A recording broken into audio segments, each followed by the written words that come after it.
Right, so did everyone receive the handout? Okay. So let's discuss last week current affairs, that is from 5th to 11th July. Okay, so these are the topics which we are going to discuss. The first thing is West Bengal suit against CBI from GS paper to polity. Please be silent in the class. Deformation, GS paper 2. Expunction also again polity. Replacing WPI with PPI, that is GS3 economy. Sampurnata Abhiyan, GS3 economy and social development. Indian Prime Minister's visit to Russia, GS2 IR. Kalsa-Banduri Project, GS2 Interstate water disputes. Order of things. These are all from prelims perspective. So this is IR, this is SNT, Mitochondrial DNA, Global Conclave on Plastic Recycling and Sustainability. Again, environment-based topic, Aphelion, GS1 Geography, People's Biodiversity Register. This is from Environment, GS Paper 3. Then you have Classical Language Status, GS1. In Kartarpur Corridor, GS Paper 2, IR. Okay. So these are going to be the topics. So first topic is West Bengal has filed a suit against CBI. Right. First thing you have to know, what is the role of CBI? What is the contention between West Bengal and the center? Right.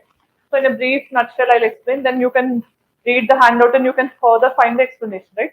First thing is, CBI is the premier investigating agency of the center. Right. It was established way back in 1946 under Delhi Police Special Establishment Act. So that means even before independence it was established by the British. Why they have established such system is, at that time in World War II, there are some allegations that some particular British officials are resorting to corruption and are waging war against the British and all. To find out who is resorting to them and all, they have established such mechanism through Delhi Police Special Establishment Act. It's not there to help India. 1946, that is the origin. So what type of body CBI is? It's not constitutional body, 1946. It's not statutory also, because Indian Parliament did not pass that act. Delhi Police Special Establishment Act, 1946. What is the status of Parliament then? It was not yet even constituted, right? So we have till 1950, Constituent Assembly itself functioned as Parliament. But when it started functioning, 1949 onwards, right? So we didn't have Parliament to pass any act. It was passed in the British time. So that is why it's neither statutory nor constitutional body, but just by an executive resolution it was created. So first thing, nature of the. Then you have also understood what type of cases CBI will look into. Corruption related cases, primarily to investigate British war crimes in the World War time. They have created CBI. First objective is to deal with corruption related cases. Later on, they have expanded the ambit of CBI and they further made it okay. So with respect to economic offences like smuggling, narcotics, even money laundering and other things. Okay. So in that way, slowly the ambit got expanded. Then generally, what is the main thing is, CBI many times was criticized to be a caged parrot of the center, right? So caged parrot means, whoever controls the parrot, it will listen to his stand, right? The same way as center is controlling the CBI. So many times Supreme Court said, is CBI caged parrot of the center? It has to be independent investigating agency, right? But if it is not independent and if it is acting along, like for example, according to the choice of the government, then it's losing its independent or even neutrality also. For that reason, it was criticized many number of times. So what is the main tussle is? So generally, you have to keep in mind CBI is a central government's investigating agency. So under CBI, there will be two things. One is, for example, if one particular state has given general consent in the sense, in case if they have given general consent once, for every case need not again state should give permission for the CBI. Means for every case they need not take permission from the state all the time. So once if general consent is given, anytime if center asks the particular state government case also, see all central cases will be taken by CBI only. But state specific cases also you will see, So majority of the times what happens is, this will be the system where states are having their own police. Police is under state list. So they will control the police. So they want police to inquire into all the cases. But sometimes due to complexity of the crime or different cases, what happens? See, if anything happens, what the opposition will demand? CBI has to come, right? That is the most often demand which you come across, because police is controlled by state government. So if some central agency comes to picture, they will understand that what is actually happening and all. So that is the reason every opposition will try to ask for CBI. So if CBI has to investigate a state specific issue, then two types of things has to be there. One is if they give general consent, means who have to give the consent? State has to give the consent to the CBI that you can come, you can investigate my jurisdiction cases. If once general consent is given, any time they can come. It's not applicable only for that particular case. Any case also CBI can investigate. But once if general consent is withdrawn, then what happens? For every case, you have to take the permission of the state. Okay, so this is the main thing. So generally, what happens? So again, using CBI and ED, center they are alleging that center is misusing its powers and all. For that reason, many state governments like, for example, if one particular state government is against the center, means when there is difference in political ideology and all, so they may misuse CBI and ED against the particular state government. For that reason, what they started doing is they started withdrawing the general consent. For example, now BJP is ruling the center. So in any particular state, if there is Congress government, then definitely they'll target, right? So there are allegations that they're targeting through CBI and ED. So what they'll do? They'll simply withdraw the general consent. That means without the consent of the state, CBI cannot come and investigate any case. But if general consent is there, once if it is given permission for any case, they can come and investigate even without the state government's choice. That's the concept of general consent and specific consent. Okay, specific means case to case, again and again they have to ask permission. Only if state allows, then only they can come and investigate that particular case within the state jurisdiction. But what is the tussle here is, West Bengal has filed a case against the center in Supreme Court. So you all are having some idea about polity, right? So if there is a dispute between center and states, what type of jurisdiction it is? Original jurisdiction, original and exclusive jurisdiction of the center, Supreme Court, right? Original as well as exclusive. Exclusive in the sense no other court can decide the cases between center and states, federal disputes. So original because you are directly filing the case in the Supreme Court itself. Exclusive because only Supreme Court has the jurisdiction to deal any cases between the center and states, right? So under Article 131, this is a issue. Then what CBI is saying, what center is responding?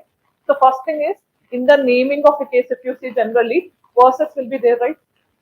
So Keshwananda Bharati case, Keshwananda Bharati versus Union of India. Union of India means Government of India. That means one party is private and another is the government, in which they are alleging that government has done something. So here the center is raising objections that Union of India has to be dropped. Why? Because CBI is not central agency, it is an independent agency. That is what the stand of the government. But West Bengal is saying, because CBI is working along with or along the directions on the directions of the center, we are mainly not happy with the central government. So central government is misusing their power in the name of CBI and then misusing our jurisdictional limits and all. So in that way, West Bengal has filed a case against center. Center is saying we don't have any relation with CBI. CBI is independent premier investigating agency.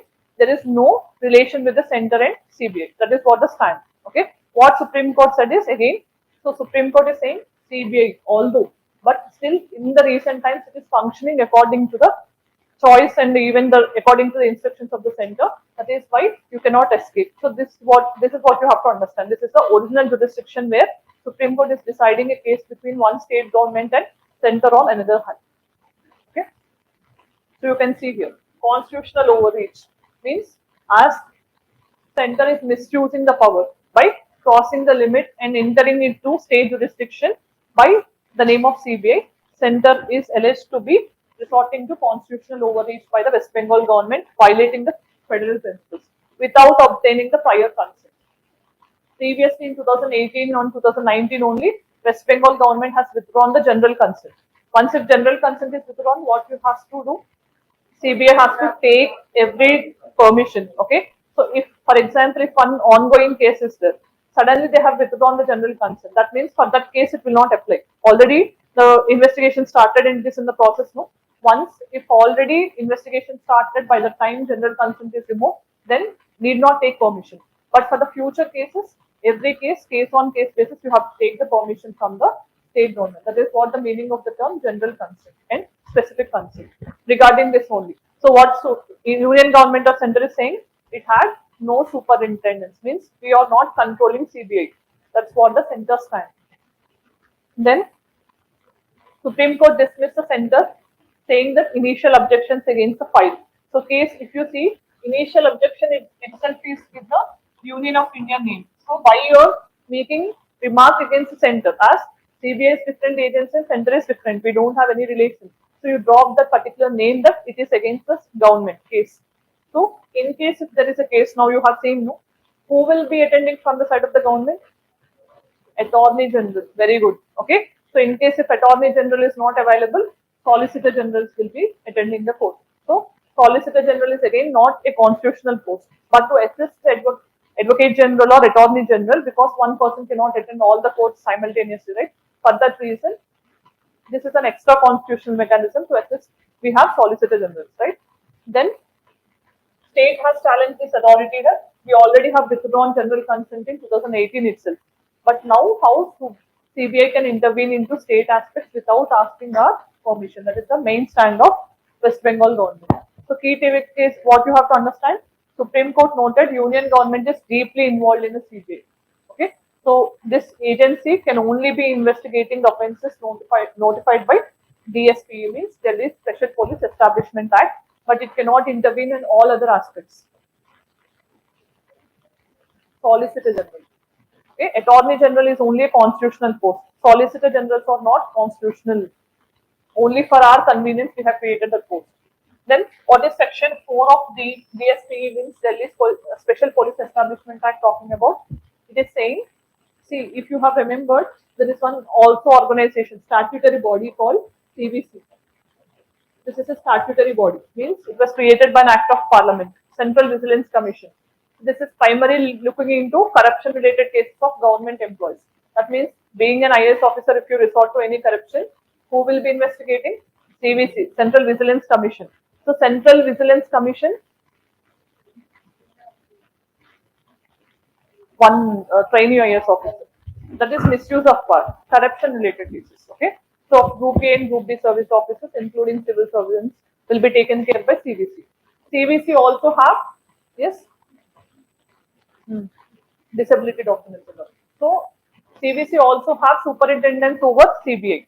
Okay. So CBI can be controlled or issued directions by even CVC and Lokpal also. You know, Lokpal is a anti-ombudsman. We have corruption related cases of government, MPs, ministers, including the Prime Minister, can be charged under Lokpal if they resort to corruption. So these two institutions also have control over CBI. That means if they want any information investigation, they can ask the CBI to investigate. Right? Then, while the central government is supervising all the other matters. So with respect to corruption related, CVC is controlling CBI, but in all other aspects, it is the central government who is controlling. That is why West Bengal government is saying it is against you. We have filed a case because you are controlling CBI in all other aspects. But center is saying we don't have any control. It is an independent investigating agency. Then court reminded center that DSPE requires state consent. Already general consent is withdrawn. Once if you are withdrawing, you have to take permission again and again on case-to-case basis. That is what West Bengal government said. And center said agency is not the government of India owned. That means CBI is separate agency entity. It doesn't belong to central government. That is what stand of the central government. Then center has earlier contended that CBI even also have defended that it was not against the government of India. We have seen Union of India. They are not happy with this clause, right? Then what is Article 131? We have discussed. It is original jurisdiction where Supreme Court has original as well as exclusive power to deal with the cases of federal nature. Federal nature means it can be between two states, state and center, or multiple states on one side and center on one side. It can be any federal dispute. Who will be looking? Only Supreme Court of India. Original, exclusive. Then CBI is an agency, not the government of India. That is what the central government stands, right? ఏంటండి ACB, ACB you have in the state, Anti-Corruption Bureau, that is in the state level.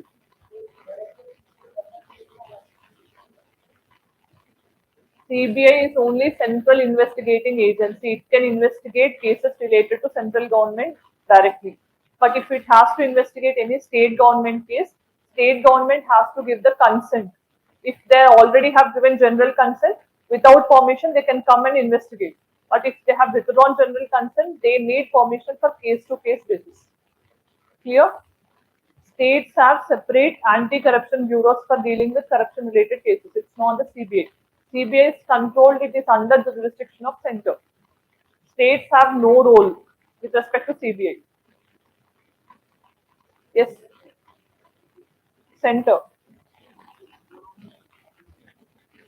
See, appointment is done by center.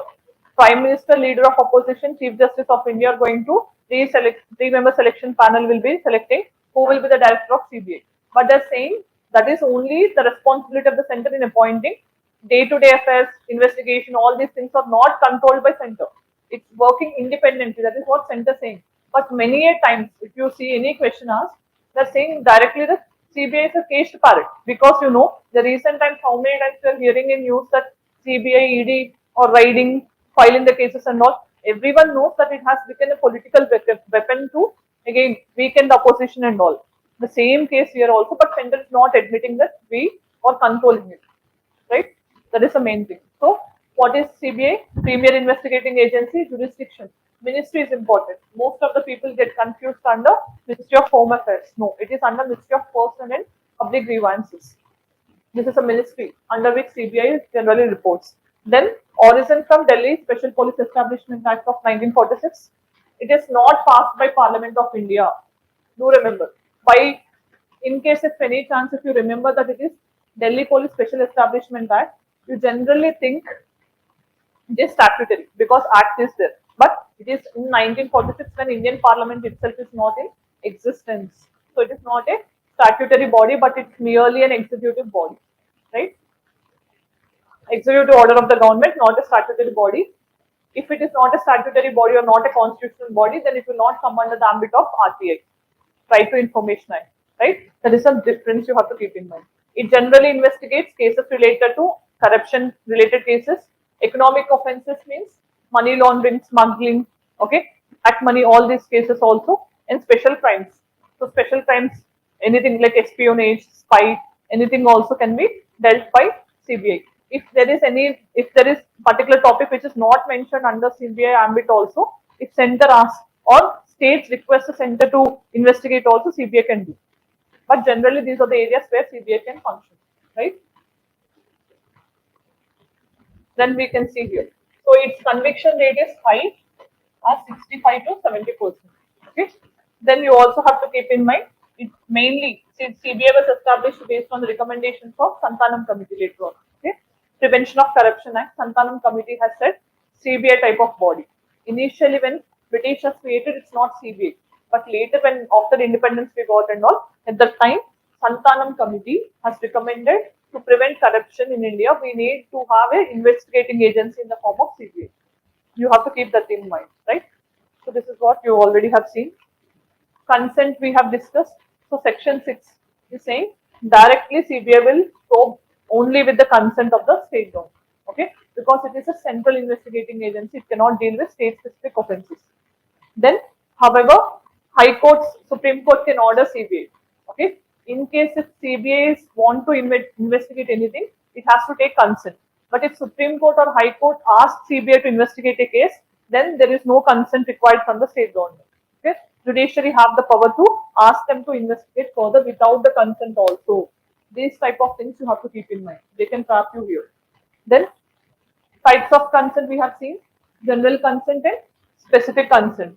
So here specific means they have to take permission, but in general consent it's not required to seek every time fresh, right? Then withdrawal of general consent means what happens? Once if it is withdrawn, every time you have to again ask the permission from the state government, right? So then this is what you have to keep in mind.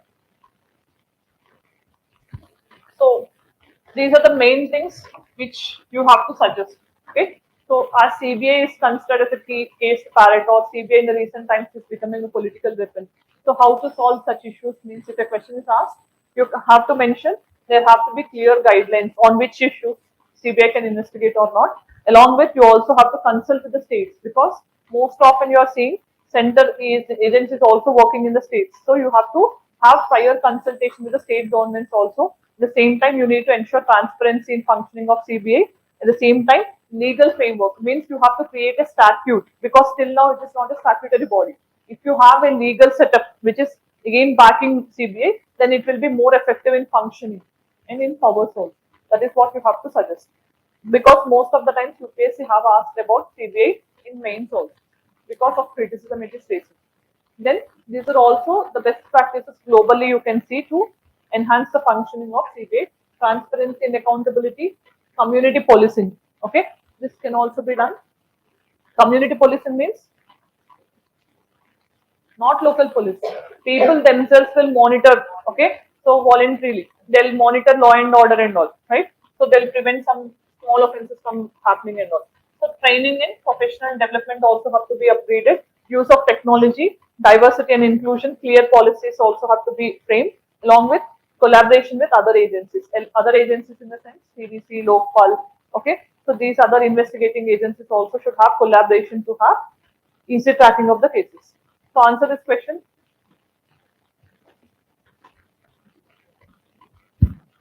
Which of the following is correct about CBI? It was established in 1963, functions under Ministry of Home Affairs. It can take any case suo motu. Suo motu means on its own.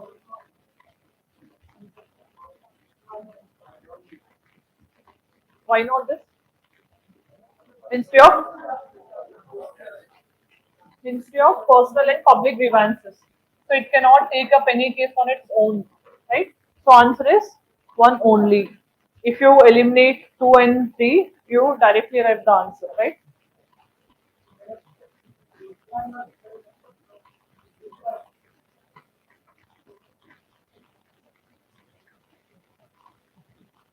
When CBI doesn't have general consent, it can approach local court for warrant.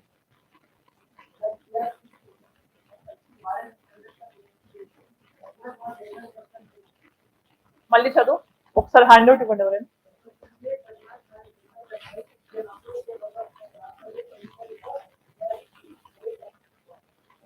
Such warrant in conduct investigation.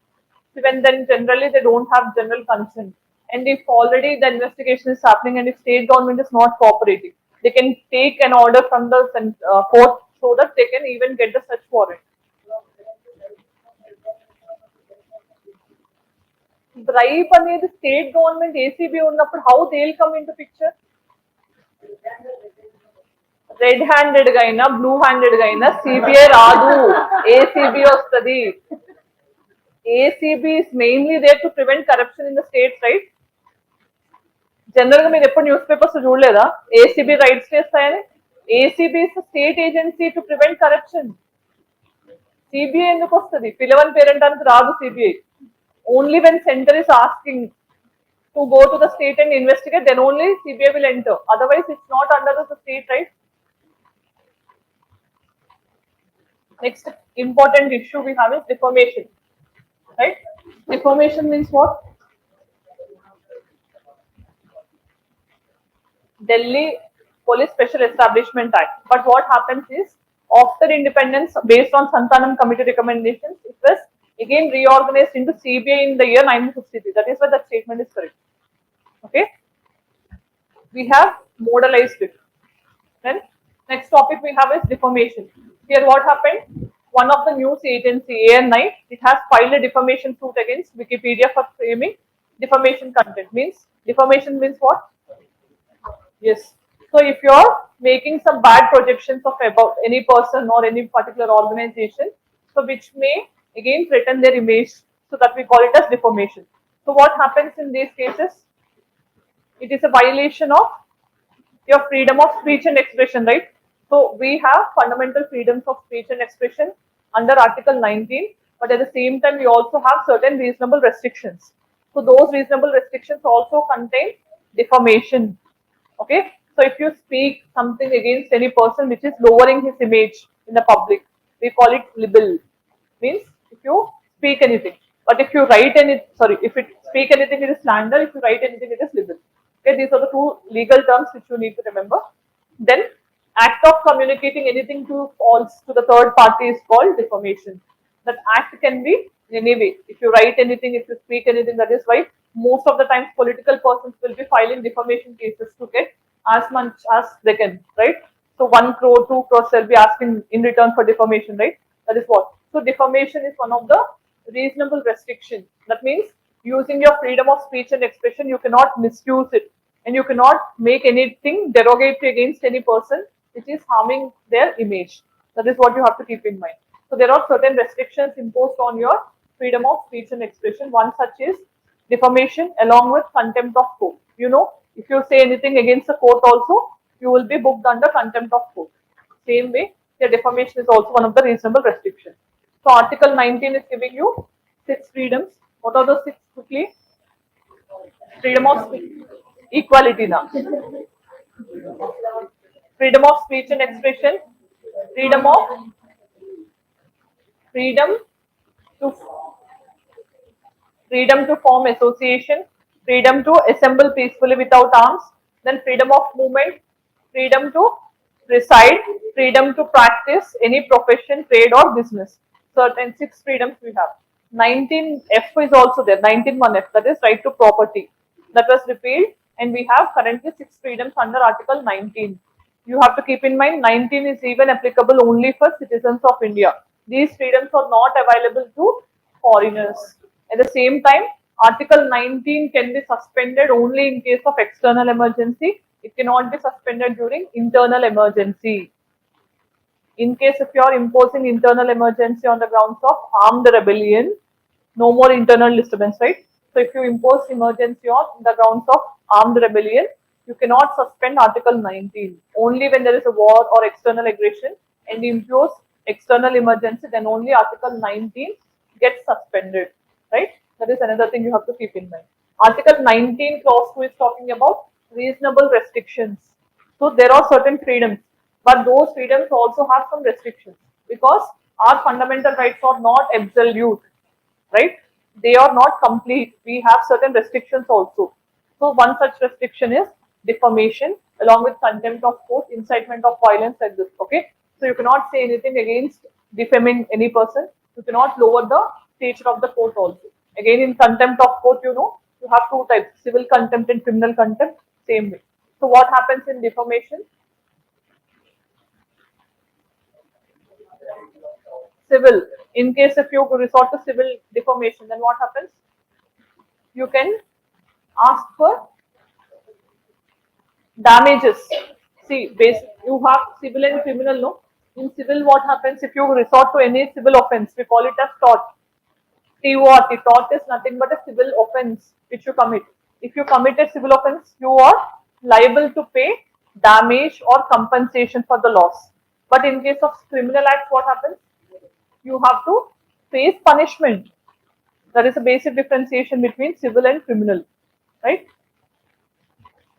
In India, defamation has both civil aspect as well as criminal offense. Okay, so based on the nature, you can file it as civil case or criminal case. So law of tort is nothing but for civil offenses. By imposing the punishment in the form of damages, you can ask the person to pay. Okay, in case it is resorting to, and in case of criminal law, it can be a bailable, non-cognizable, and compoundable offense.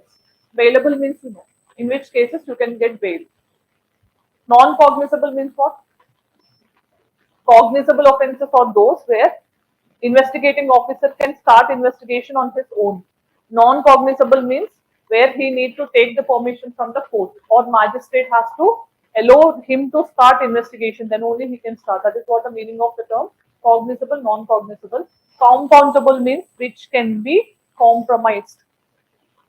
Compromise means 2 persons, 2 parties, if they agree that we wanted to withdraw by getting some conclusion and compromise, that we call it as compoundable offense. So these are the 2 types. Same like contempt, we have defamation also in civil and criminal, right? Clear? Answer this question is incitement అంటే ఒక act చేయడానికి if I am inspiring you to incite an offense. అంటే ఒక act commit చేయడానికి if I'm motivating you, that is also a violation.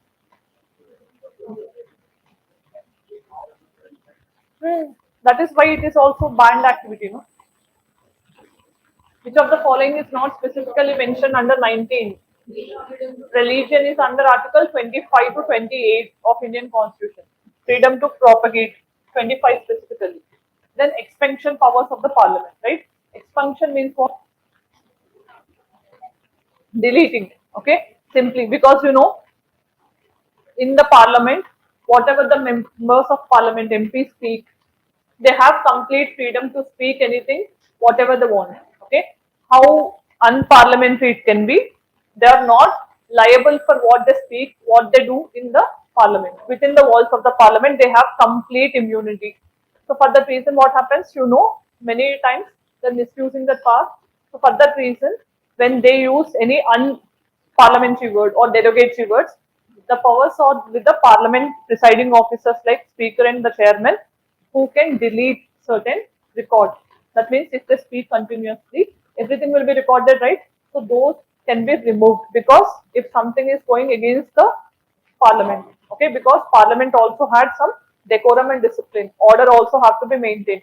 Who is responsible to maintain the order? Again, the presiding officers of the House, Speaker and the Chairman. For those reasons, in the recent times, as leader of opposition, who is the leader of opposition? Rahul Gandhi. Okay, after 10 years, he got this post, right? So again, when he's speaking in the Parliament, there is some discussion going on with respect to motion of thanks. At the time, he made an allegation that Speaker has cut or expunged his speech in the Parliament. Okay, so again, government is defending that he had made some unparliamentary words and all, but still that is a political thing. But you have to keep in mind who have the power, means it's the Speaker and the Chairman in the respective houses under rules of the House. There is nothing as such mentioned by the Constitution of India, but rules of the House is empowering the presiding officers to maintain order and decorum in the House. Using that, they are having the power to expand something from the record. So what is motion of thanks? Very good. The motion of thanks is an address by the President of India in the very first session of every year and in the very first session after every new Lok Sabha. That means this year, first session, budget session in the February, generally they'll address. At the same time, if new Lok Sabha constitutes also, first session of the new Lok Sabha also, President will address. What they'll address? They'll read a pre-prepared speech. That why you're laughing again? True. Whatever the government prepares, word to word, they'll be reading the same thing. You cannot deviate from what the government has written. Recently, we have seen the case of Tamil Nadu, right? Where the governor did not accept the speech prepared by the state government. So, state government said, no, nothing is. You have to read it. Because governor or president is having constitutional obligation to read the motion of thanks contain a speech which is highlighting what the government has achieved already and what the government wants to do. Because the government is being run in the name of president or the governor, right?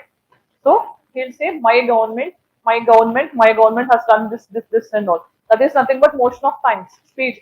Initially, we call presidential address or governor address. Then, once if the particular speech is done, House will debate.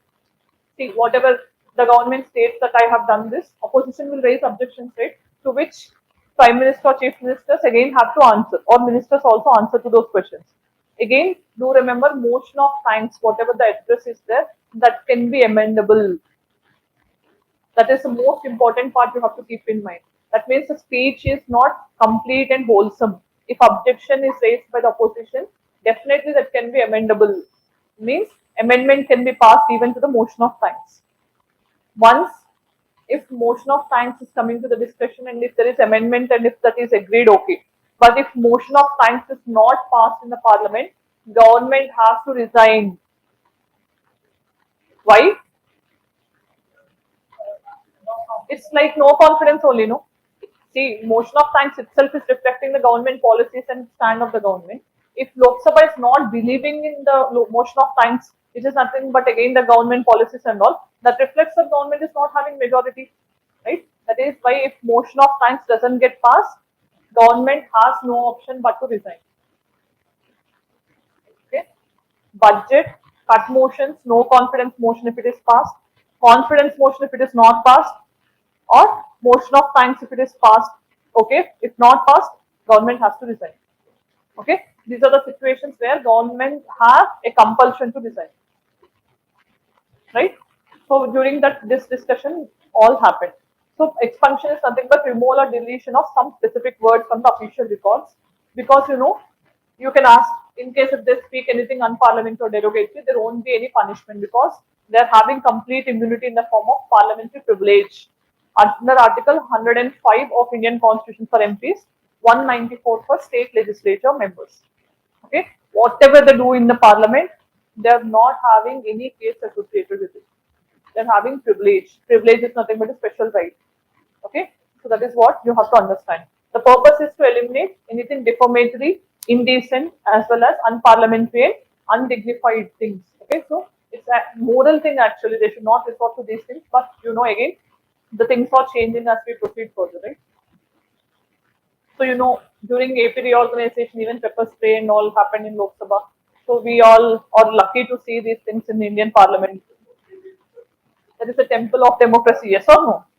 They have to maintain certain ethical standards and moral values. But you know how difficult it is becoming.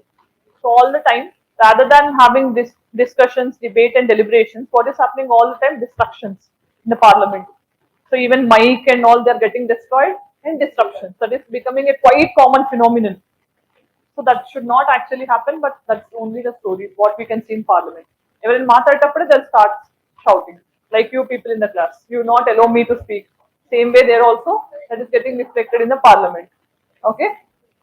Then who holds the power to expand means it is a chairman or speaker in the respective house. Again, do remember, you need not remember the numbers. Just remember, it is not a constitutional provision, but rules of the house is empowering the presiding officer to expand a member from the house. That's the only thing, right? Then how does this work? So anything can be removed from the record. So that is again because the person cannot be liable for what he speak in the parliament because he enjoys some parliamentary privilege. Okay, you under parliamentary privilege you have two types of privilege. One is individual and one is collective privilege. Collective means as a house whole they'll enjoy some privileges, but individually also a person enjoys some privileges that you will deal in polity. Then Lok Sabha Secretariat has a list of things, okay, which are unparliamentary.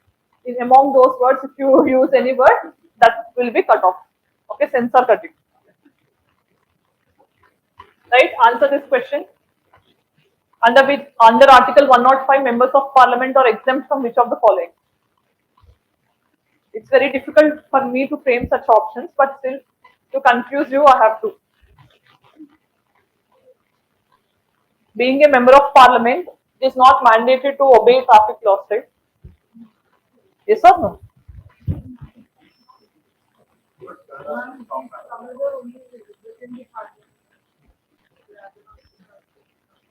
Okay. Yes. Paying taxes. Will they pay tax?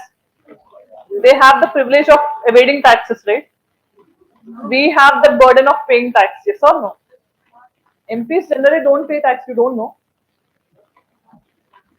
They're supposed to pay, but if they don't pay, Not supposed to pay, they have the privilege of evading taxes. You don't know. In polity they didn't teach you. Okay. No one in polity will teach actually because like we people they also have to pay tax. But we pay tax more than these people, right? So they pay taxes more. So this option can be ruled out. Obeying profit laws, that is also a basic thing which everyone has to follow, not MPs again. So answer is prosecution from actions taken during their course of duties in parliament. Okay. So within the walls of parliament, whatever they do, okay, if they slap each other, if they kill each other also, nothing will happen. There is a shield in the name of parliamentary privilege, right? The concept of parliamentary privilege we have taken from UK, British, right? Linga, is all just to know. some handle more questions and starting. As what? And if they really Right? That is what. See, there should be some punishment. what happens is in case of criminal offences, okay, so in criminal offence, if for example if you have seen in the recent times there are allegations against some MPs, yes, please be quiet. There are allegations against some MPs that they have resorted to some murders and all. At that time, what happens is, in criminal offences, you have to take permission of the speaker or the chairman. To arrest him also, they need permission from the speaker or chairman. But in case of civil offences, minimum 40 days before the session, after the session, they cannot arrest. Civil offences. But in criminal offences, they can arrest immediately by taking the permission from the speaker or the chairman. That is what. Okay. But within the walls of the parliament, they have that privilege. That is why most of the times Article 105 gets in contravention with 19(1)(a). I told you number of times also. Freedom of speech and expression. So you have the live proceedings, right?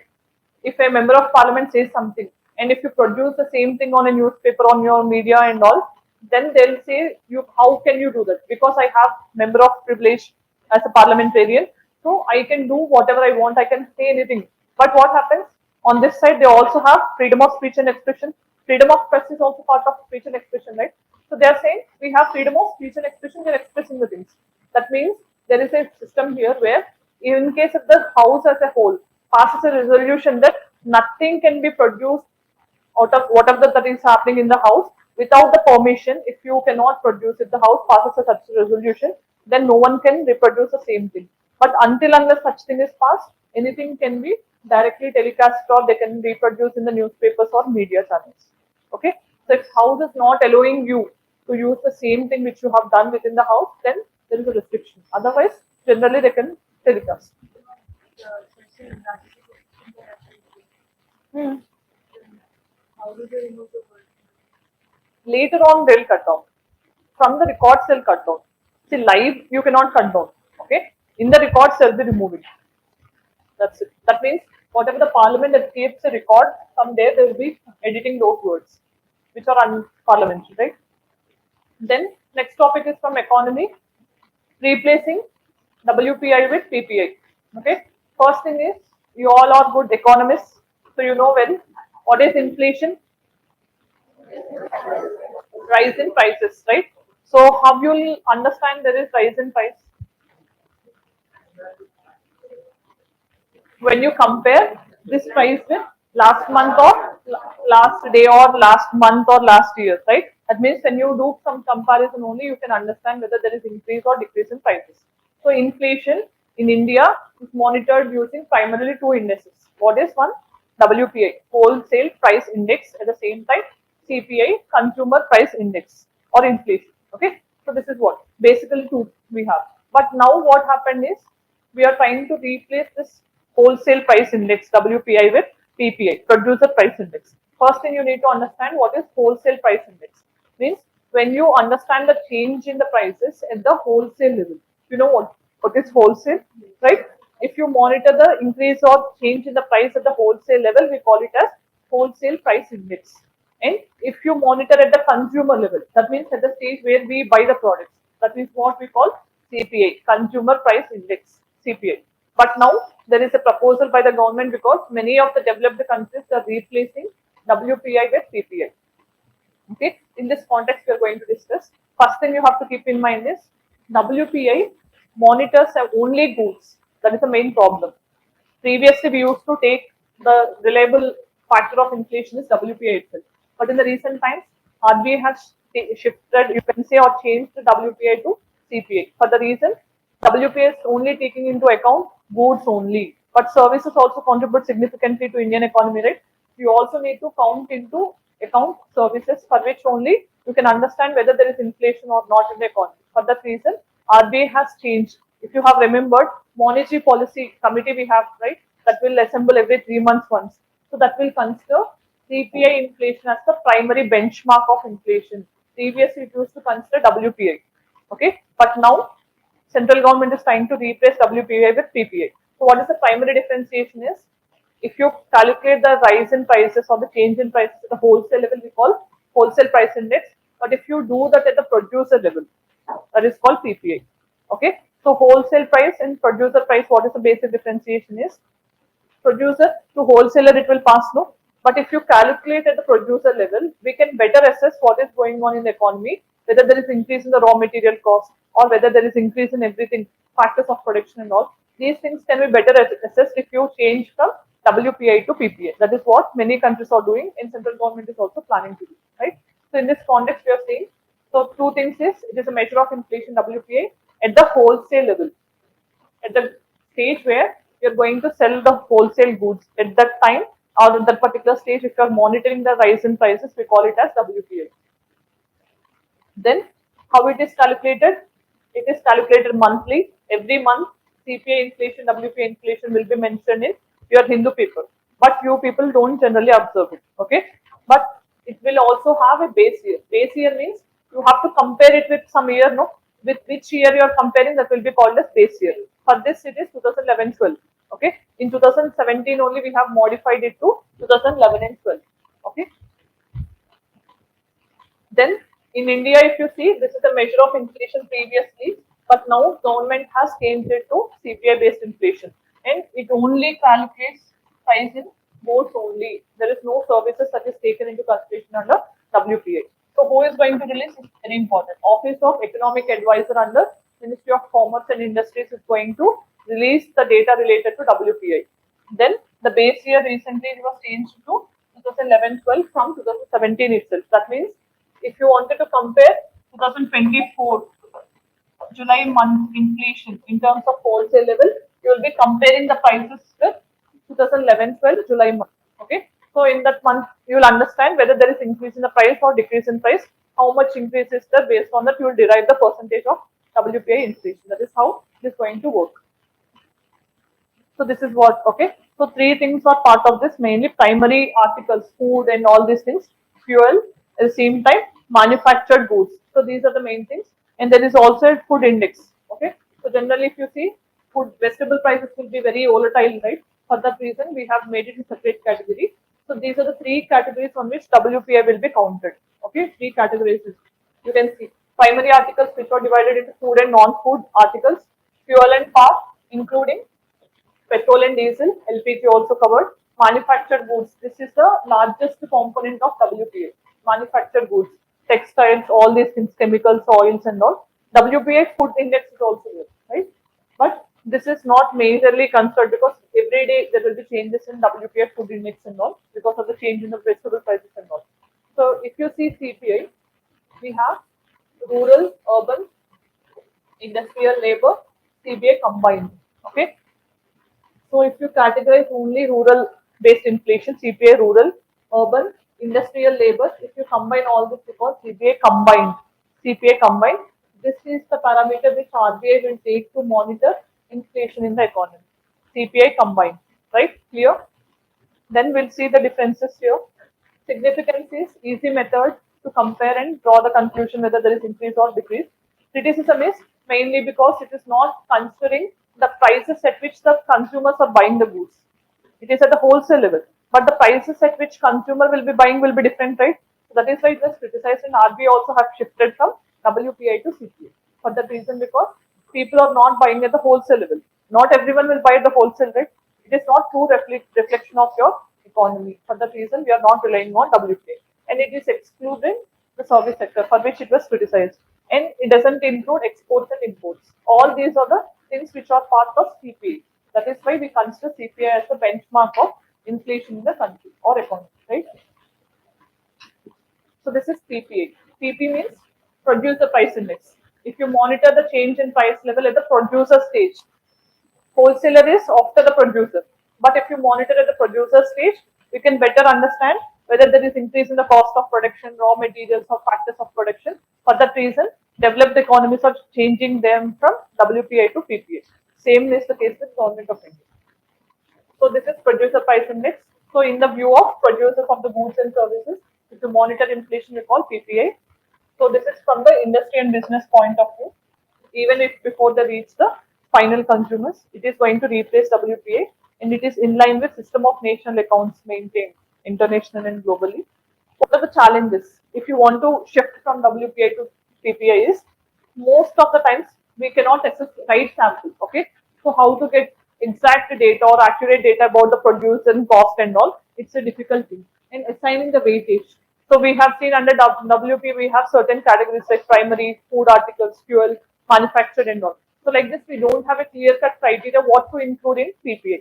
For that reason also it is becoming a trouble for the government. At the same time, periodicity, when they have to release, monthly, quarterly, this is also one issue before the government which needs to be resolved at the earliest. Then biggest issue is what type of services have to be included, because WPA is not including services, right? If PPA has to be introduced in place of WPA, it also has to include services. But what type of services has to include in PPA is the question again. So government needs to take care about all these issues before it introduces PPA in place of WPA. Then let us see the differences between CPA and WPA. Can anyone answer this?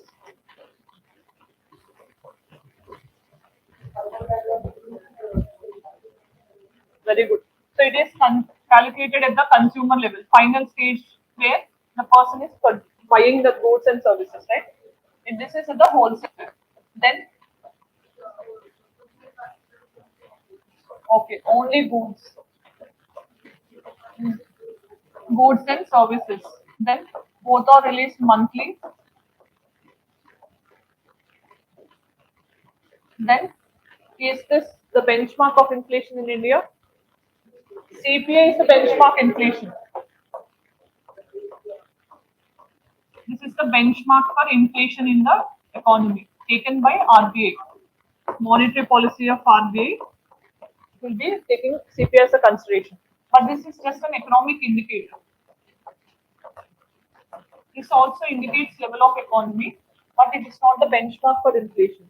You also have to keep in mind who is going to release NSO. H the Statistic Office, not NSO. CSO and NSO, SSO got combined into NSO.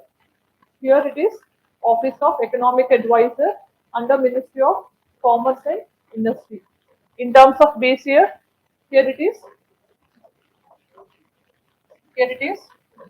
11, 12. Okay, so these are certain differences between CPI and WPA. Inflation is calculated. Both are there to monitor inflation only. Wholesale price index, CPI, both are measures of inflation only. But this only looks into goods. This will consider goods and services. This will include exports and imports. This will not include exports and imports. That is a pain. Okay. GDP calculation, you rely more on CPI based data. Okay, to assess. Then answer this question.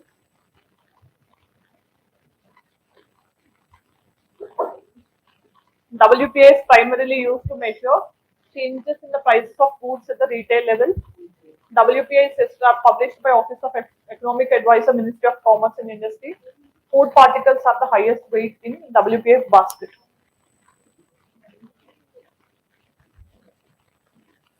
You can rule out this because it is retail level.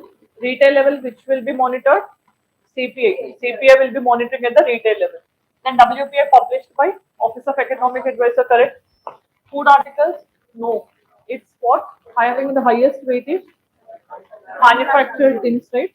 So manufactured articles. So this is also incorrect. So 1 and 3 are incorrect. You have only 2. 2 only is the answer, right? The next topic you have is Sampurna Abhiyan. Okay, Sampurnata or Sampurna Abhiyan. This is the initiative of Niti Ayog. Sampurnata means what? Complete, comprehensive. Okay, so they wanted to have some holistic development. So already Niti Ayog has initiated aspirational blocks program and aspirational district program. Aspirational means how you want a particular block or district to be. Okay, so there will be some saturation point beyond which there won't be no growth, right?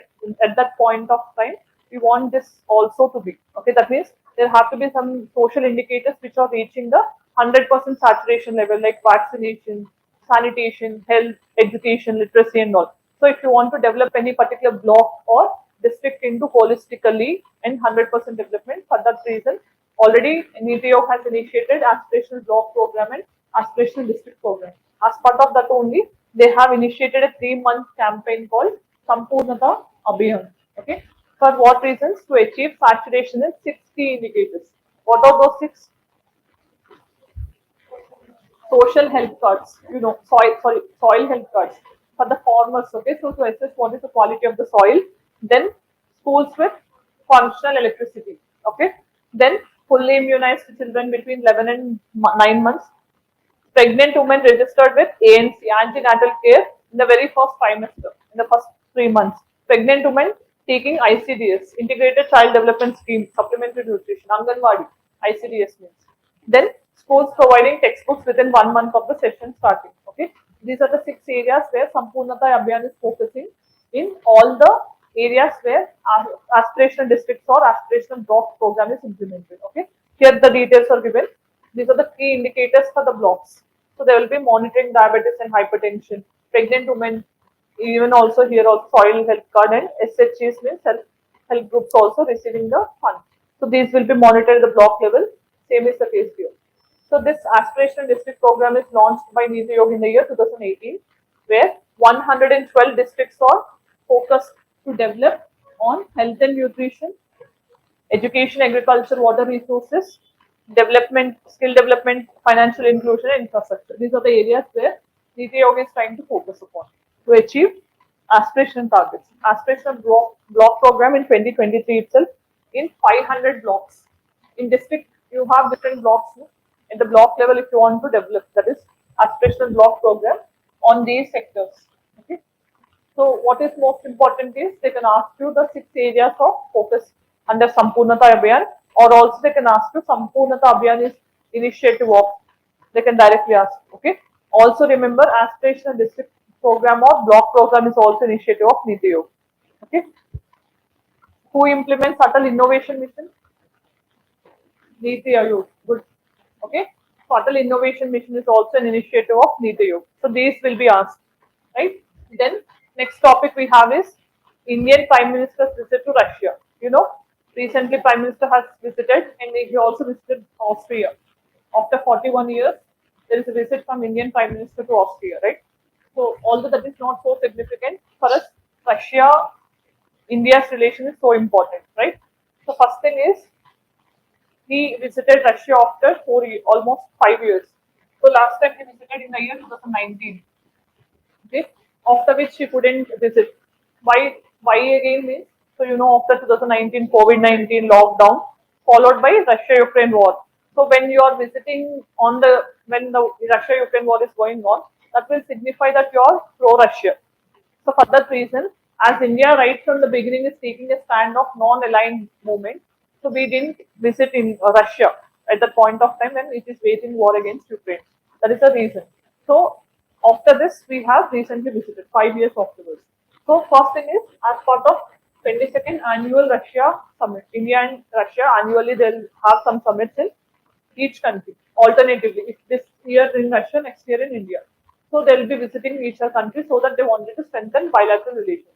And if you have remembered in the recent times, we also discussed in the last week current affairs that there is a reciprocal exchange of logistics agreement between Russia and India signed. I told you what is logistics, how it will help.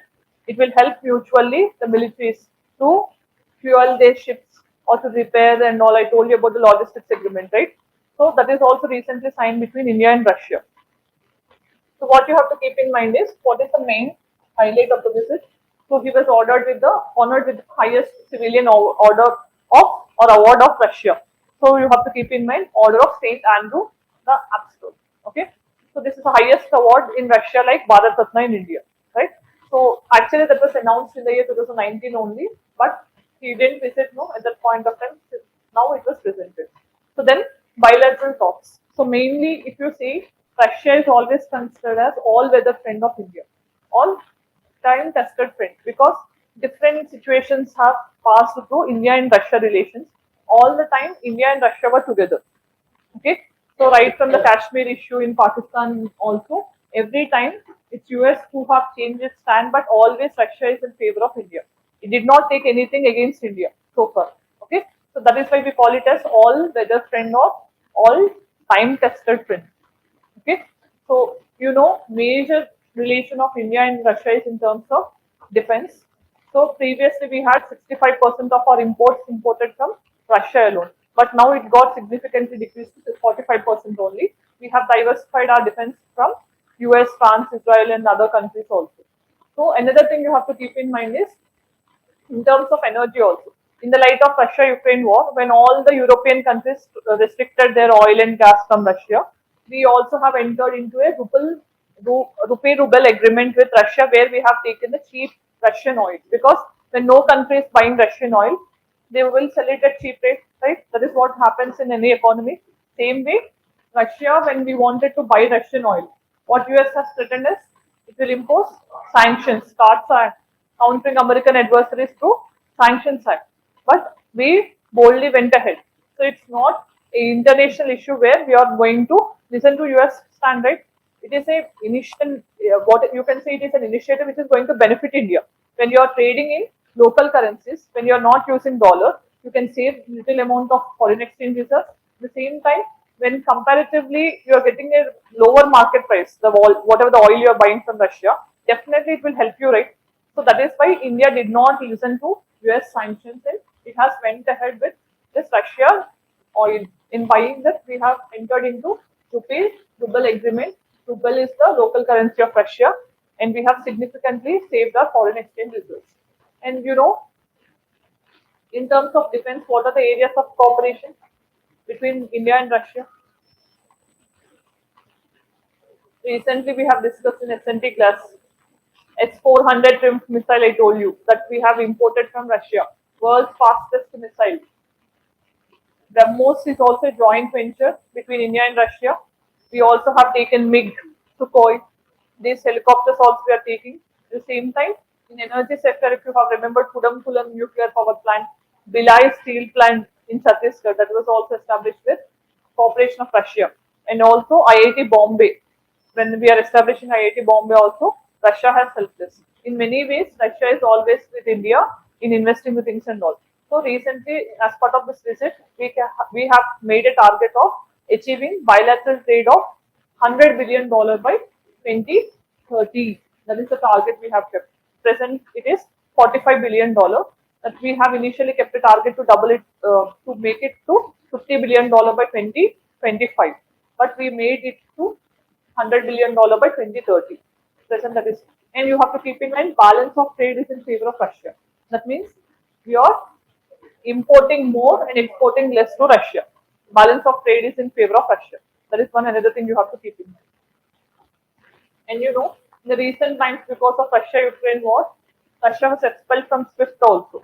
Right? SWIFT, a messaging network of financial transactions and all. From that also it was expelled. Okay? It was also expelled from G8 because of annexation of Crimea. Right? G8, group of 8 countries. Previously it is G8. It was G8, but in 2014 when Russia has annexed Crimea, it was expelled and now it became G7. Right? Is India part of G7? No. What are all the organizations in which Russia and India have members? SCO, BRICS, G20,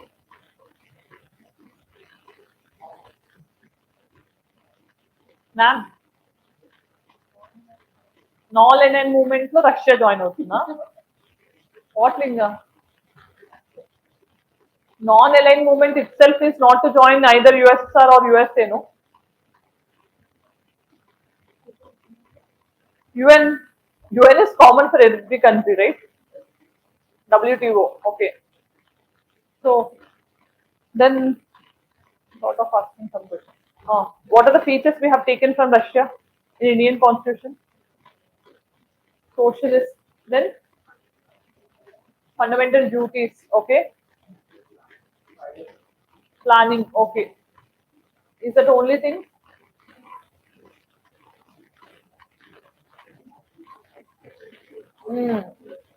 What are those? What we have taken from preamble from justice, the idea of justice itself.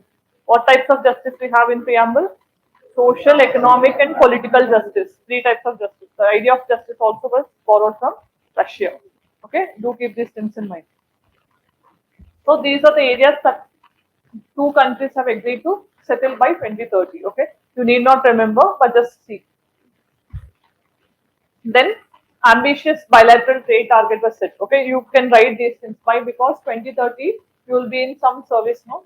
By that time you can use this data. $100 billion by 2030. Till then, it will be the same target. Okay. Then bilateral trade will be presently, if you see, $65 billion, but it is in favor of Russia. So then we have next topic is Kalsa-Banduri Project. Okay. So this Kalsa-Banduri project is on Mandovi River. Okay, Mandovi River is a river that is flowing in the state of Goa. So what happened is, from the Mandovi River, which is having excess water, Karnataka wants to extract water because in the recent times Karnataka is facing water crisis. So for that reason, it wants water from Kaveri at the same time Mandovi also. But Goa and Maharashtra governments are not in favor. Okay, so they don't want Karnataka to get water from the excess of Mandovi River. So you can see Mandovi or Mahadayi River is both the same. It's originating in the Western Ghat region and it is draining towards the Goa and it is finally discharging into the Arabian Sea. Okay, so famous Dudhsagar waterfalls, if you have seen, that is on the Mandovi River itself. Dudhsagar, when you pass through train also, Dudhsagar, why it is called like a milk pouring out of the vessel, it will be appearing like that. That is why it was named as Dudhsagar. Okay, so this is what you have to keep in mind. It is originating in the Western Ghats. So what happens in case of an interstate water dispute? Who will settle under what provisions of the constitution? Yes. Which particular constitutional provision deals with interstate water disputes and who have the authority to settle those disputes? Article 262 or 3?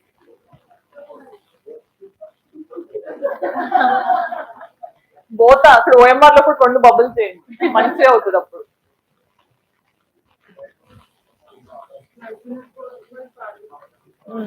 Interstate Water Disputes Act of 1956 was passed, okay, by the Parliament of India. First is, in case of there is any dispute, Parliament will establish a dispute settling body in the form of tribunal. So initially, water boards will be established, river water boards like Krishna board and Godavari board and all. So once if the board is allocating, this has to be shared with the state and all. So if they don't disagree or if they don't agree and if they want again further things and all, then tribunal will be established. If that particular issue is also not settled at the tribunal level, then they can go to the Supreme Court because it is a matter of two states, right? But generally, what Parliament can do is, in case if it can restrict, there is also the power with the Parliament that Supreme Court cannot take up any case of interstate water dispute. That provision is also there with the Parliament. But so far, Parliament did not pass any law which is restricting the Supreme Court in dealing with interstate water disputes. It can do, but so far it did not do. For that reason only, these cases are going before the Supreme Court of India. We have seen in case of Kaveri also, right? So, this is a dispute of federal nature between Goa, Maharashtra on one side and Karnataka on one side. So, these are the things which you need to know, right? So, why interstate disputes are happening frequently? Water scarcity, then climate change, then population, okay. Political reasons also, right? Urbanization. Yes.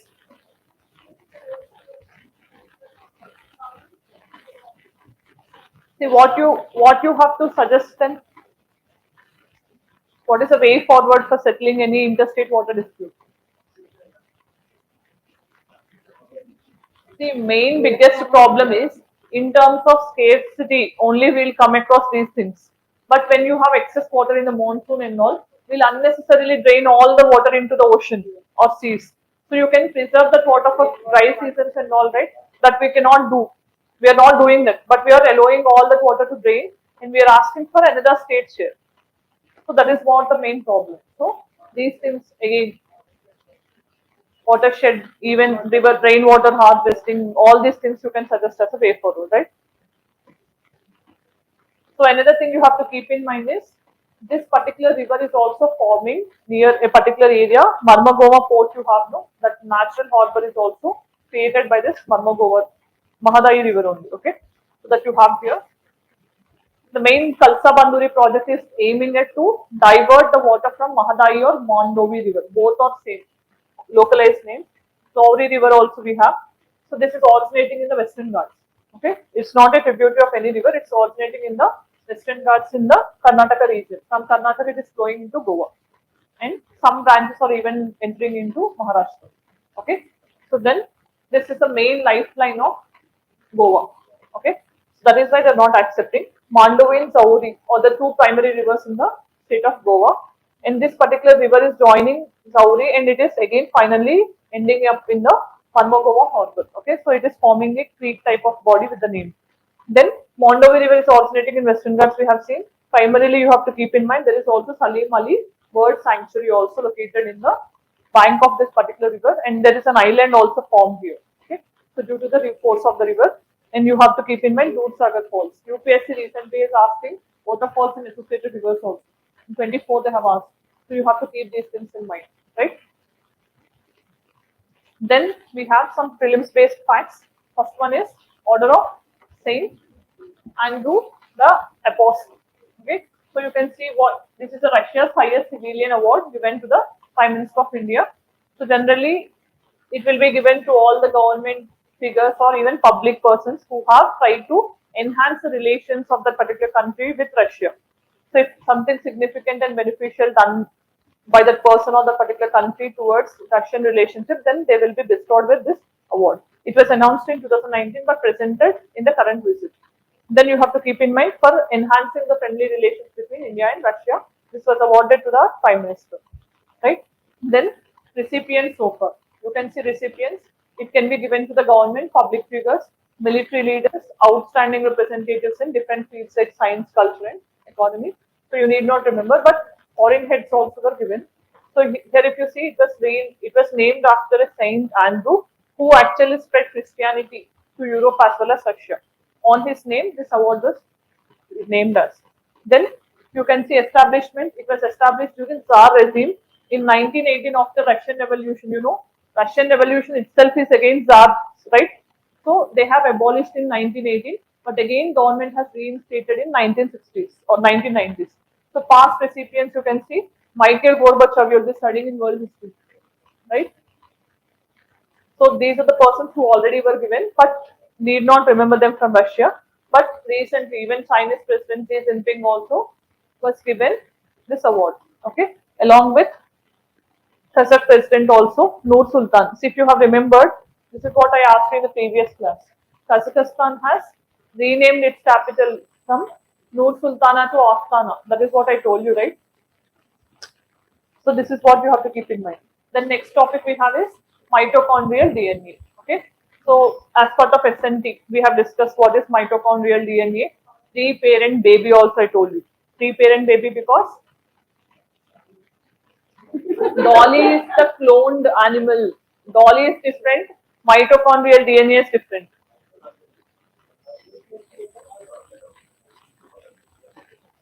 Not due to deficiency. If you have faulty mitochondrial DNA, that will be inherited only from the mother. So you'll cut off that mitochondrial DNA from the biological mother.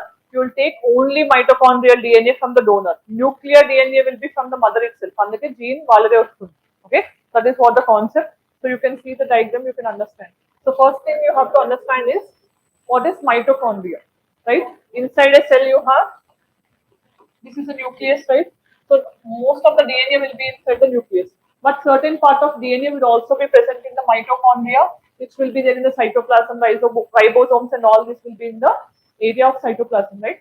So what happens? This mitochondria is considered as the powerhouse of the cell because whatever all the food you take, that gets converted into energy and it will be released from mitochondria only to the other parts of the body. So if energy is not released, what happens? Multiple organs will fail, right? So mainly energy deriving organs like heart, even muscles, tissues, all these will fail. If these fail, entire body will collapse. That is the main problem. That is why always like a battery to a vehicle, mitochondria is constantly supplying you energy. But if there is some faultiness in the mitochondrial DNA, generally you have to keep this thing in mind is always mitochondrial DNA gets transmitted only from the mother. Okay, so if there is some fault in the mother itself, in the mitochondria, then child also will get that fault, no, genetically.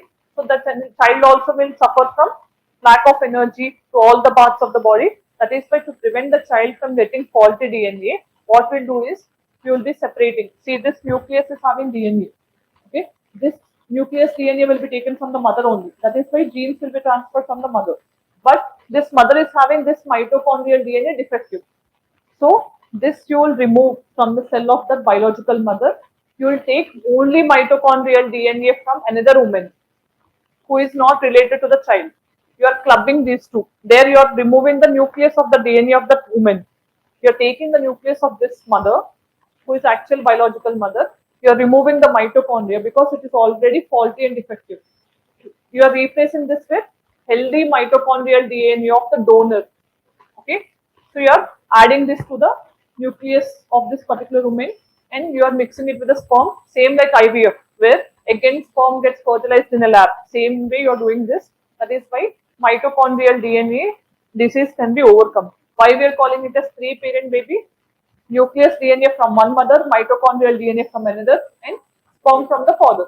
That is why three parent baby we call. Whoever will be born out of mitochondrial DNA transfer, we call it as mito. Mitochondrial DNA transfer is called mito. So the technique, okay, so if you can see here, mito. Recently, it was found that so many persons are suffering from this particular disorder, so it may lead to organ failure.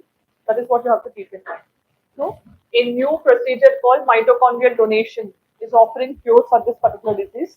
So, types is it can be caused by faulty genes in the nuclear DNA, which is inherited from nuclear DNA can be inherited from mother and father. But do remember only from the mother, mitochondrial DNA. Okay, two DNAs you have, one inside the nucleus that can be from the mother or father. But if mitochondrial is also from the mother or father, then if mother is having some fault, you can take it from the father. But that is not the case. Only mitochondrial DNA will transfer from the woman, mother only. That is why if she is having any fault, you are replacing that part of defective mitochondrial DNA with another healthy woman's mitochondrial DNA. Like you have seen in the recent times, sperm donor, egg donors, no? Same way, mitochondrial DNA donation also recently is gaining prominence. For that reason, this was a news, right? Already UPSC have asked, I discussed that also in class. UPSC made this statement in 2017 asking that mitochondrial DNA will be transmitted only from the mother. You people are more intelligent to consider when only statement is there. This so extreme, you will again erase that particular statement. But that statement is in fact correct. Okay, that means sometimes UPSC also will trap you. Okay, so this symptoms you can see out of 5,000 people, one is getting suffered because of this mitochondrial DNA, where energy intensive organs like heart, brain, and muscles get suffered or they will fail. This is the main thing. So this is how the system is working. So here you can see this is a mother. Okay, so this is a nuclear DNA, but here you have mitochondria which is having some defect. So see here, you are only taking nucleus DNA. You are not taking the mitochondria. Here you are taking mitochondria, but you are removing the nucleus. If this nucleus also gets transferred, what happens? This woman's gene also will transfer to the child, right? That is why here you are taking nucleus DNA. Here you are taking mitochondrial DNA. These two you are adding and you are making it fertilized with sperm. So in that way, embryo will be born with DNA from two mothers and sperm from the father. That is how we are calling it as three-parent baby. Clear? This is what the procedure, IVF based technique only. Okay, in vitro fertilization. In vitro means what? Outside your body, in the lab. If you do fertilization in vitro, ex vivo, very good. So the parents with faulty mitochondrial DNA have genetically related children, but without passing on the disease. Okay, so for that reason, the process is you're transferring the nuclear DNA from the egg with the faulty mitochondrial DNA to donor egg with healthy mitochondria. Then resulting child will inherit the DNA, nuclear DNA from the parents and mitochondrial DNA from the donor. This is what mitochondrial DNA concept. Then you have global conclave on plastic recycling and sustainability conclave. So this recently happened for the very first time and it happened in Forest Mandapam. You know, that was the venue where we have hosted G20 summit also, right? So this is mainly dealing with aspects of plastic waste management. You know, plastic is becoming a global menace. For that reason, all the plastic producers or manufacturers they have assembled in a conclave to minimize the plastic waste. What to be done? Okay, how to minimize the plastic, because you know, although we may impose some restrictions and we may limit the use of plastic, but it is not easy to completely wipe out plastic, right? For that reason, how to waste management, how to do better management and all, how to eliminate plastics or how to recycle plastic. That is the main aim of discussion of this particular conflict. So you can see objective we have seen here. Then global initiatives is very important. They can ask you every year one question they're asking on plastic waste. Okay. So what is different type of plastic, or they're asking whether it is degradable or not. These type of questions. UPSC is giving one question every year. Okay. So if you see the global initiatives, global partnership on marine litter. Marine litter means, you know, there is Great Pacific Garbage Patch. Have you heard about this? Great Pacific Garbage Patch. In the Pacific Ocean, just Google it out of this. So much of marine litter, plastic waste is getting dumped. Okay, almost all the ocean is covered with plastic litter. That is what we call as Great Pacific Garbage Patch. That is also because of plastic pollution only. We have GLOW litter. GLOW means Global Litter Partnership Project. We have London Convention is also one convention in which India is not part, but it's a convention to deal with plastic waste management. Then elimination of single-use plastic. You know, India has kept a target by June 1st, 2022, we'll eliminate single-use plastic. But you know how it is widely prevalent. Then plastic waste management rules of 2016 also are trying to limit the plastic waste. So under this we have a concept of EPR, extended producer responsibility. Means whoever produces the plastic, he have the responsibility to collect and recycle the plastic. That is what the concept of EPR, extended producer responsibility. Then unplastic collective also. Un means we don't want plastic. Okay, so that is the reason. Kerala also started a campaign called Beat Plastic Pollution Initiative. Then Project Replan, reducing plastic from nature. That is also one of the initiative of Government of India. Promotion of circular economy. What is circular economy? Very good. Reduce, reuse, recycle, refuse. Reduce, reuse, refuse, recycle. Right? Then we have EPR. I just told you, extended producer responsibility portal. Okay, for plastic packaging. Whoever does packaging, they have to also take the responsibility to collect and minimize the waste. Swachh Bharat Mission, lifestyle. You know, recently Prime Minister has a call for life mission. Okay, where you are aligning your life standards with sustainable measures. Then way forward is you can write about environment friendly plastics and bioplastics, in which you have that image also given. So you can use, so these are the things which you have to keep in mind. Bioplastics means which is made from renewable sources. Bioplastics. Okay. So if they are made from renewable sources, like recently if you have seen, some plates and eateries are also made from corn and all these things. No? Those are bioplastics. Okay. Biodegradable plastics, or these are not compostable, but what happens under biological process means, for example, if you remember bioremediation, where you're allowing certain microorganisms to degrade plastic. Recently, if you see bacteria eating plastic, we are seeing these things in news. So, bioremediation, that is a process where microorganisms or biological organisms degrade the plastic. That is what we call biodegradable plastic. Then compostable plastic. This is again degradation happens by concentration of carbon dioxide, water, and other compounds if you use. If that degrades, then we call it as compostable plastic. Then oxo-degradable plastic means in the presence of oxygen, they will be degraded. But again, what happens is complete degradation doesn't happen. It will again further disintegrate, or you can say degrade into microplastics. Small minute particles will be still left over. It will not completely degrade. That is the main problem with this oxo-degradable plastic. So you have to know these things. Then you have Ephelion. You know what is Ephelion? Is it the farthest point or nearest point? Farthest point from the sun. Helion, sun. If it is farther from the sun, if you see here, ephelion means you can see here the distance, right?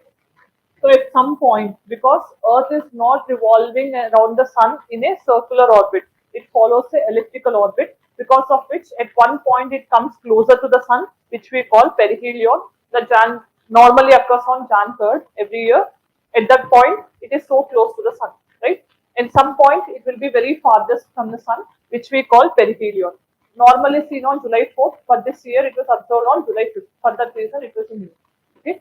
So what will be the distant significance on the Earth and all? What will be the main impact of revolution of the Earth around the sun? Seasons, right? If it is farthest from the sun, what happens? Temperature will be comparatively low, right? But compared to the perihelion, when you are facing aphelion, the temperature difference will be lower, right? That is another thing. So you have to keep in mind what is solstice and equinox. You know what is equinox? When the length of the day and night are equal. That happens 2 times, September and March. You have summer solstice and winter solstice. So we consider it from the northern hemisphere perspective, right? Same is the case for the when we have this, they have reverse case, right? That is what you have to keep in mind. So we see aphelion generally occurs every year on July 4th, but this year it happened on 5th of July. So this is the point where Earth is farthest from the sun. So you can see 152.5 million kilometers away from the sun. Okay, almost 5 million kilometers away.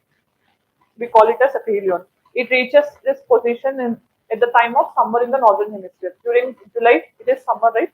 Then on 3rd January, it is nearest to the sun. We call it as perihelion. It happens on Jan 3rd of every year. So why this is there? The reason is because of the tilt or elliptical orbit that Earth follows around the sun, right? So again, because of this revolution only, we have seasons, 4 seasons. So then the southern hemisphere also faces the same but in the reverse way, right? Then you have next topic is people's biodiversity register, right? So first thing you need to know for this, Kerala became the first state to implement this people's biodiversity register. So there is one international convention in environment, that is Convention on Biological Diversity, to protect biodiversity. Okay, what are the 3 objectives of CBD? Conservation of biodiversity, fair and equitable sharing of genetic resources, and third,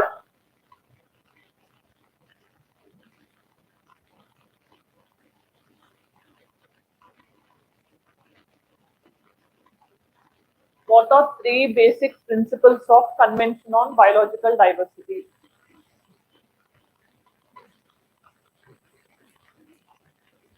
Conservation, it should be in a sustainable way, and then it also should ensure that there is fair and equitable sharing of genetic resources. That means whatever the biodiversity is giving you the resources, that should be in a fair and equitable way. Sharing of genetic resources, what you're getting from biodiversity. Genetic resources means the seeds, anything which you get has to be shared among all the member countries in a fair and equitable way. Accessible, even also there should be equitable access to the genetic resources. That is the main objective of CBD. This was a result of 1992 Rio Earth Summit, right, along with UNFCCC and UNCCD. This is one you have to keep in mind. As part of CBD, we have 2 conventions, 2 protocols. Convention is UNCBD, under which you have 2 protocols. One is Cartagena Protocol with respect to living modified organisms or genetically modified organisms.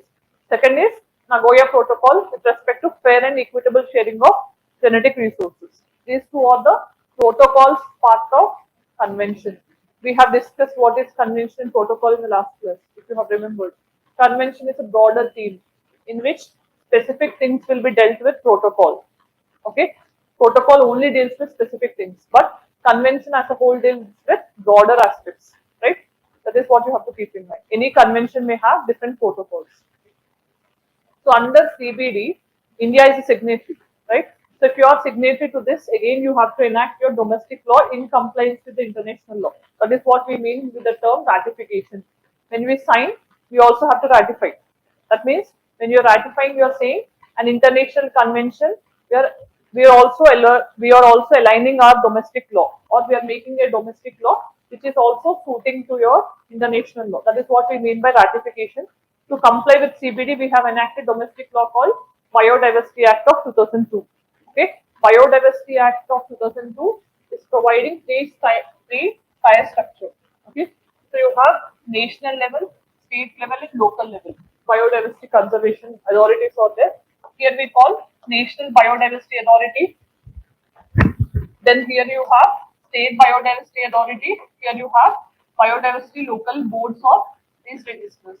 Okay, so this is important. So who will be heading the National Biodiversity Authority? Prime Minister of India. Okay, so here State Biodiversity Board or authority will be headed by the Chief Minister. Who will be heading this is you people who becomes the district collector. Okay, so local biodiversity boards will be under the district collector's control. Okay, so these are three tiered structure proposed by Biodiversity Authority to conserve the biodiversity.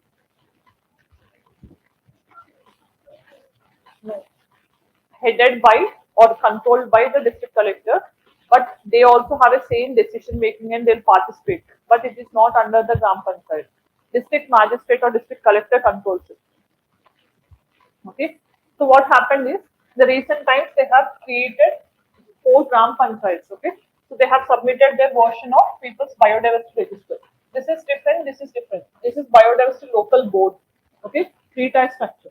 But as part of that, we have Biodiversity Register to protect what are the measures you are taking, how you are conserving the biodiversity that will be maintained as part of Biodiversity Register.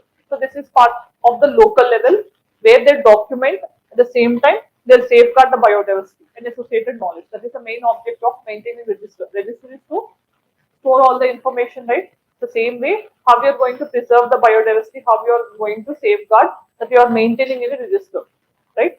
Then these documents also have details of identification of the resources, discoveries, traditional knowledge. You know what is traditional knowledge? Tribal knowledge, ancient knowledge, which is transmitted from generations to us, right? Then ongoing changes and impact of climate change, all this can be noted as part of the register.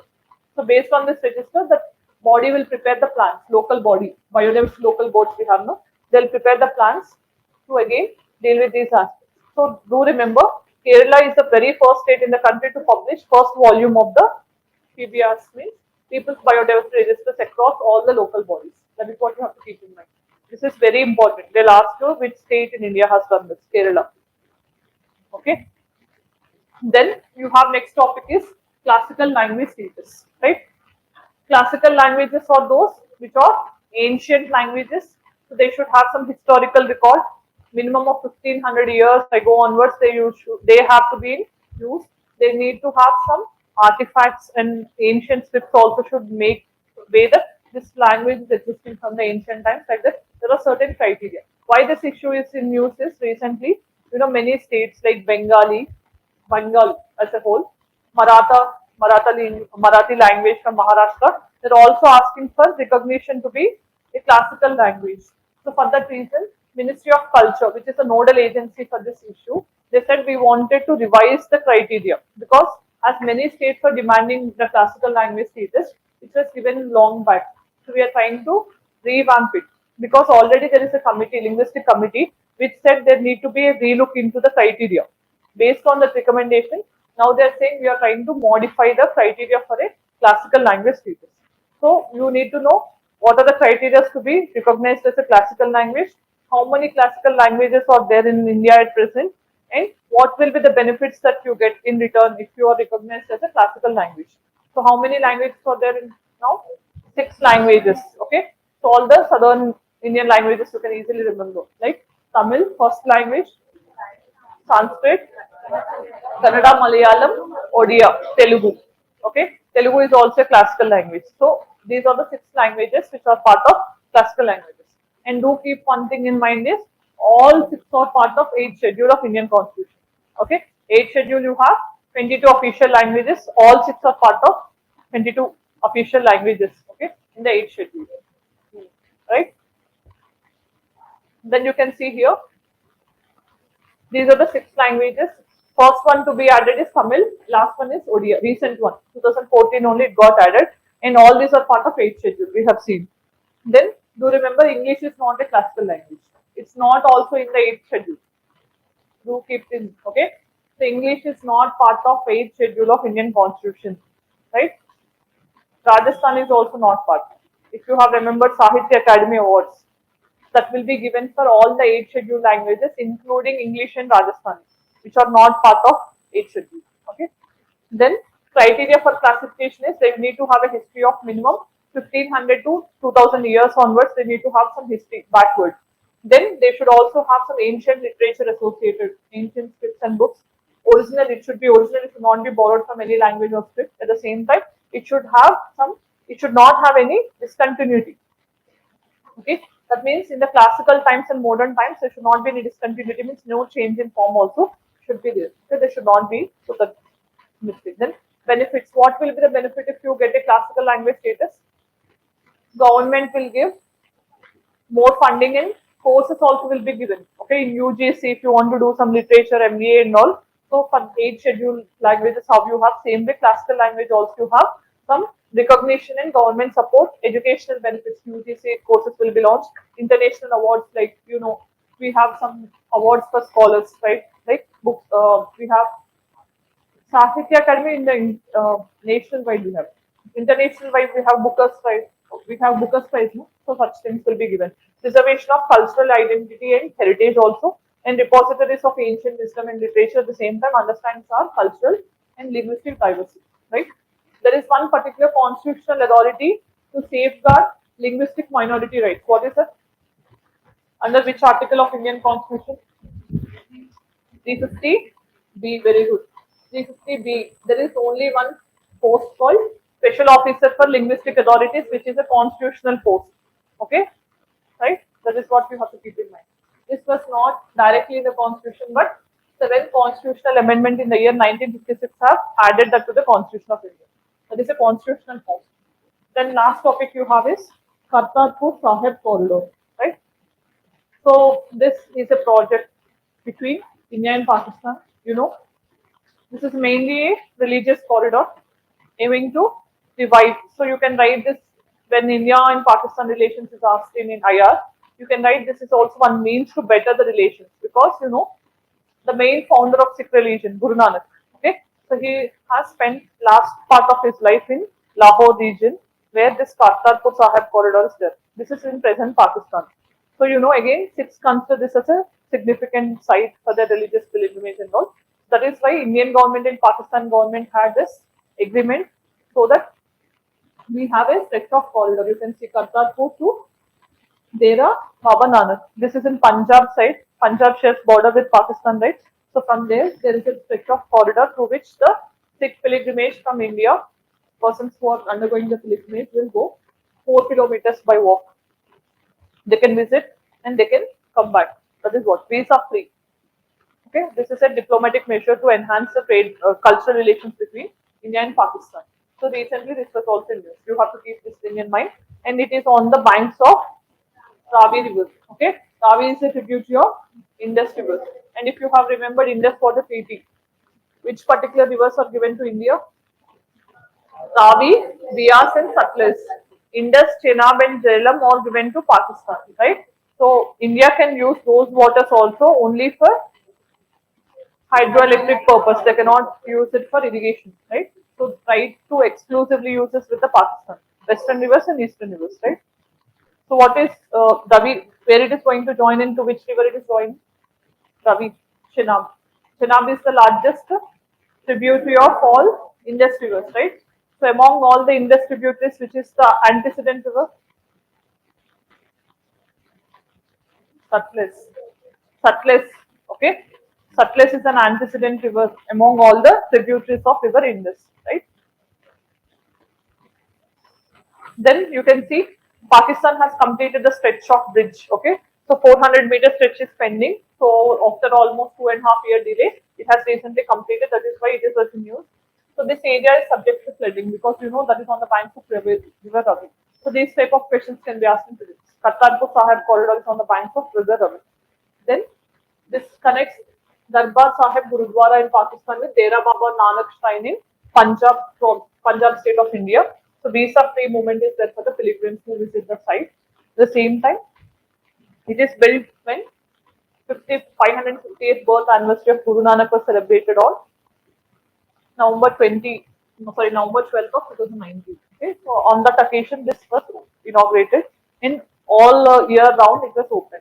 Okay, so there can be free flow of the people from this side to another side. They can complete their rituals and they can come back. So that is the main objective of Kartarpur Sahib corridor.